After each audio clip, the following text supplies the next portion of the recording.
నిత్యం గోవిందనామ స్మరణలతో మార్మోగే తిరుమల గిరులు ఇప్పుడు వివాదాలకు అంతు లేకుండా పోతున్నాయి. కూటమి సర్కార్ అధికారంలోకి వచ్చిన తర్వాత ఒక్కో విషయంలో అవినీతి వాసనలు వెలుగు చూస్తున్నాయి.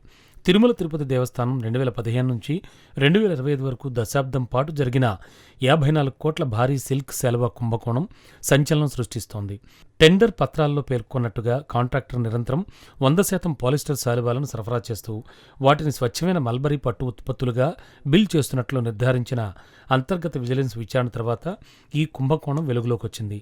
టీటీడీ చైర్మన్ బీఆర్ నాయుడు అంతర్గత దర్యాప్తులో మోసం తేలింది. ప్రముఖులకు, వీవీఐపీలకు వేదాశీర్వచనం సమయంలో ఆలయ ఆచారాల్లో భాగంగా ఉపయోగించే శాలువాలు స్వచ్ఛమైన మల్బరీ పట్టుకు బదులుగా చౌకైన పాలిస్టర్ పదార్థాన్ని సరఫరా చేయడాన్ని టీటీడీ గుర్తించింది.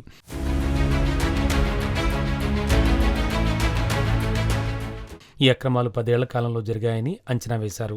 దీని ఫలితం టీటీడీకి 54 కోట్ల నష్టం వాటిల్లిందని అంచనా వేశారు. సుమారు 350 రూపాయలు ఖరీదు చేసే శాలువాకు 1300 రూపాయల బిల్లు వసూలు చేశారు. మొత్తం 50 కోట్ల రూపాయల విలువైన వస్త్రాలను సరఫరాలో జరిగిన అవకతవకలపై ఏసీబీ దర్యాప్తు కోరామన్నారు టీటీడీ చైర్మన్ బీఆర్ నాయుడు. శాలువాల నమూనాలను శాస్త్రీయ విశ్లేషణల కోసం 2 ప్రయోగశాలలకు పంపడంతో అసలు విషయం కాస్త బయటపడింది. సెంట్రల్ సిల్క్ బోర్డుకు కూడా శాంపిల్ పంపడంతో టీటీడీ దూకుడు పెంచింది. వస్త్రాల్లో వాడింది పాలిస్టర్ అని నిర్ధారణకొచ్చింది. ఇది టెండర్ ఉల్లంఘనగా తేల్చింది.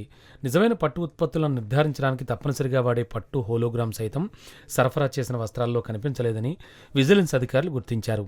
వస్త్రాల సరఫరాలో ఎక్కువ భాగం ఒకే సంస్థ, దాని అనుబంధ సంస్థల ప్రమేయాన్ని అధికారులు గుర్తించారు. విజిలెన్స్ నివేదికపై వేగంగా స్పందించిన టీటీడీ ట్రస్ట్ బోర్డు ఆ సంస్థతో ఉన్న అన్ని టెండర్లు రద్దు చేసి సమగ్ర దర్యాప్తు కోరింది. పవిత్ర లడ్డూ ప్రసాదంలో ఉపయోగించే నెయ్యి కల్తీ ఆరోపణలు, ఆ తరువాత పరకామణి, హుండీ డబ్బు లెక్కింపు దొంగతనం కేసుకు సంబంధించి రచ్చ జరుగుతోన్న తరుణంలో తాజాగా ఈ కుంభకోణం వెలుగు చూసింది.